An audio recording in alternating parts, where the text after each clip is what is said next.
दरम्यान ठाकरे गटाचे खासदार संजय राऊत, आमदार आदित्य ठाकरे आणि अनिल परब यांचे काय नेमके आरोप आहेत तेही आपण जाणून घेऊया। माझी मागणी आहे, हा संपूर्ण निकाल अत्यंत रहस्यमय आणि संशयास्पद आहे।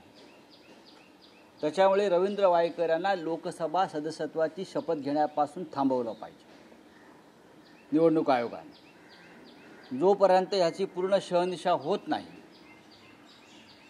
संशय दूर होत नाही, तोपर्यंत रवींद्र वायकर यांना लोकसभेच्या सदस्यत्वाची शपथ घेण्यापासून थांबवणं हीच लोकशाही आहे। चोरून ज्याने विजय मिळवला तो लोकसभेत जाऊन शपथ घेणार, अशा प्रकारचे या देशामध्ये किमान 45 निकाल लावण्यात आलेले आहेत आणि अशाच निकालांवर भारतीय जनता पक्ष विजयी झालेला आहे। आमची मतं आणि त्यांची मोजलेली मतं याच्यामध्ये जवळजवळ 650 पेक्षा अधिक मतांचा फरक आलेला आहे।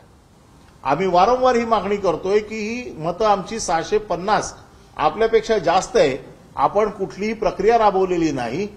19व्या फेरीनंतर आपण जाहीर करायचं बंद केलं, ते सरळ 22-23व्या फेरीनंतर एकदम सगळे निकाल वाचले।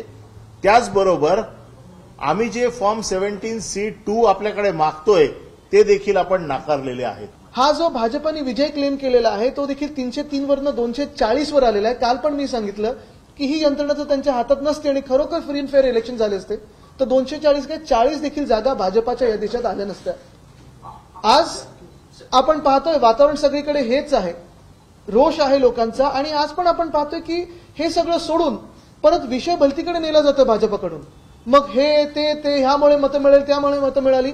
मी एवढंच सांगेन की भाजपला ज्या काही सीट मिळालेल्या आहेत, मतं मिळालेली आहेत, ती ह्या यंत्रणेचा गैरवापर करून मिळालेल्या आहेत। एबीपी माझा, उघडा डोळे बघा नीट।